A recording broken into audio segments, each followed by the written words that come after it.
So, opening a simple Word document can open your company up to a .NET-based DNS backdoor. Let's check it out.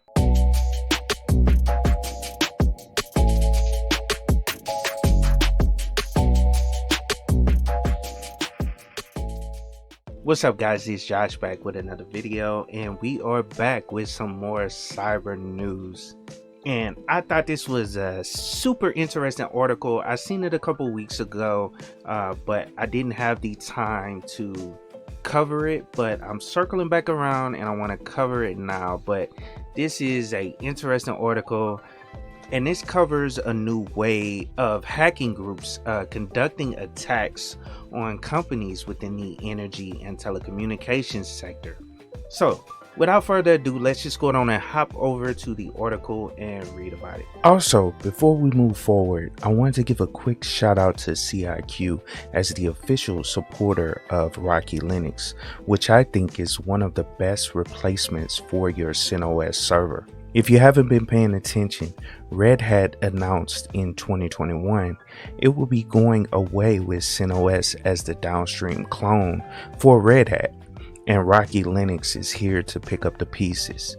So check out Rocky Linux at ciq.co.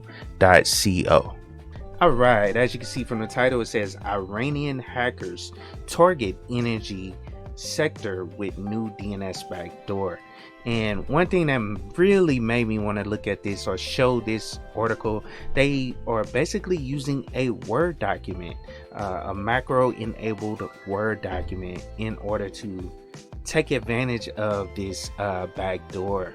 So it says right here, the Iranian, I don't want to mess that name up, but APT hacking group uses a new .NET based DNS backdoor to conduct attacks on companies in the energy and telecommunications sector. Lycaeum is a state-supported APT, also known as Hexen and Spilrin, that was previously targeted communication service providers in the Middle East using DNS tunneling backdoors. It says a recent analysis by Zcash presents a new DNS backdoor based on the dig.net open source tool to carry out DNS hijacking attacks, execute commands, and drop more payloads and exfiltrate data. So that's the scary part right there. You know what I'm saying? They're able to get data out of it, as well as, you know, drop payloads in there as well. But it says DNS hijacking is redirecting attack that relies on DNS query manipulation to take a user who attempts to visit a legitimate site to a malicious one hosted on a server under the threat actor's control. Any information entered on the malicious website, such as account credentials, will be shared directly with the threat actor. So that's the way DNS actually works, or the DNS hijacking, you know, attack actually works. It basically does a redirect. You type in your credentials and you're basically sharing it with them. They're putting it in a database somewhere, and then they're using it for other malicious purposes. But as you can see, it starts with a Word document, and I've always heard about this, you know, but I never seen one in person. Well, I'm not really seeing it in person, but I never seen one actually being demonstrated.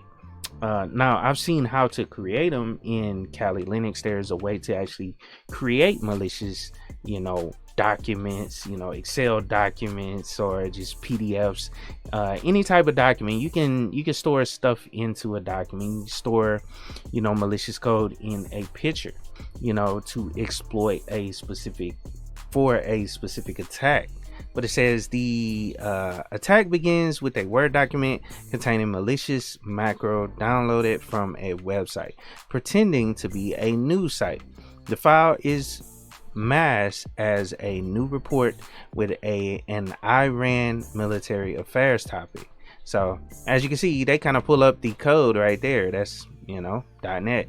Actually, VBA looks like. I'm not sure. It says sub auto open 4i equals 127, activate documents, And I kind of understand this, but it says next. That's basically a loop right there, and then it says in sub, so auto open, so that will run as soon as the application is open. And that's something I remember when I used to do some VBA coding, you know, back in the day. You can do an auto open, so it'll do certain things when you open the document for the user that's actually opening it up. But anyway, it says if the target enables macros, and that's one thing about it, you have to enable the macros. I think on Microsoft Office, most versions of it, you have to actually enable it. They put some safeguards in Microsoft Office, so when you open up an application, it'll pop up with a little you know, yellow bar across the top. It'll basically say this document came from a remote location. Do you want to enable, you know, the full features of the document? And that also means macros. I think it might pop up with two. It might say, do you want to enable macros? So you have to go in and enable it. You know what I'm saying? That's one, you know, safeguard that Microsoft Office has, but it can't prevent you from, you know, fully enabling it. If you want to enable it, you know what I'm saying, Microsoft is, it's not going to stop you. That's just kind of like double security, or like some type of safeguard for you, so it doesn't automatically run as soon as you open up the document. You actually have to do something to run the macros that are running in the background, but you know what I'm saying, you at least have something.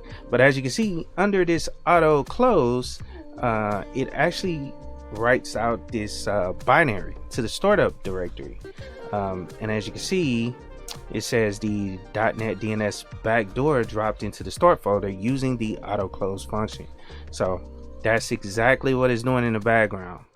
But I think I forgot to read this up here, but it says if the target enables macros on Microsoft Office to view the content, the DNS backdoor will be dropped directly into the startup folder for establishing persistence. So a constant link between reboots. So even if you reboot the system, it'll store it up, you know, this macro, or it'll store up this program that's put into your startup, you know, every single time you restart the system. Now it says new DNS backdoor. The backdoor uses the file name dnssystem.exe, and it's a customized version of dig.net, which the adversaries adjusted according to their needs. And this is just a quote, but it says the threat actor has customized and appended code that allows them to perform DNS queries for various records on to the custom DNS server, ports the responses of the queries to execute system commands remotely, and download files from the command and control server by leveraging the DNS protocol.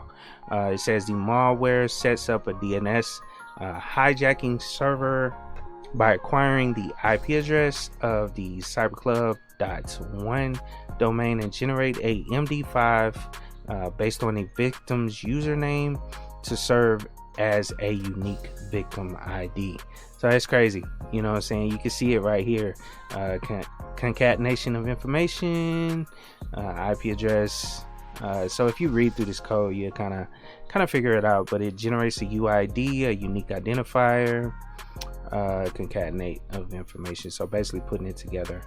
But it says apart from performing DNS hijacking attacks, the backdoor can also receive commands from the C2 to execute on the compromised machine. The responses have the form of text records, so doesn't look like it's anything harmful. It's crazy part about it, but it says these commands are run through command.exe tool, which is basically the command prompt on your Windows system, and the output is sent back to the C2 as a DNS record. So that's crazy. And then it says additionally the backdoor can infiltrate local files to the C2 or download files from remote resources and drop additional payloads. So that's crazy. People be careful out there opening up documents on the web that you download from the web. I don't recommend you download anything, you know what I'm saying, But it says Lycaeum Evolution. Lycaeum is a group of hackers focusing on cyber espionage, and their new stealthy and potent backdoor is the mark of their evolution in the field. The Iranian hackers are expected to continue participating in these information collection campaigns that often involve multiple threat groups from the country. As powerful as its new DNS manipulation tricks are, however, the initial infection still requires enabling macros on the Office suite. Yes, so that's, like I said, you have to enable macros. So it is a safeguard, somewhat of a safeguard, but some people, just quickly click on stuff, what I'm saying, not paying attention to what they're doing. They just want to see what they want to see and enable stuff that they probably shouldn't enable in a document that you don't know the origin of, and end up messing up your computer or messing up your company's computer, computers or network, at the end of the day. But I hope you guys enjoyed the video. This was an awesome article. Like I said, this shows you what can be done with files with malicious code put in them. What I'm saying? It's a typical document file, so a .doc, Word file. That opens right up into Microsoft Word.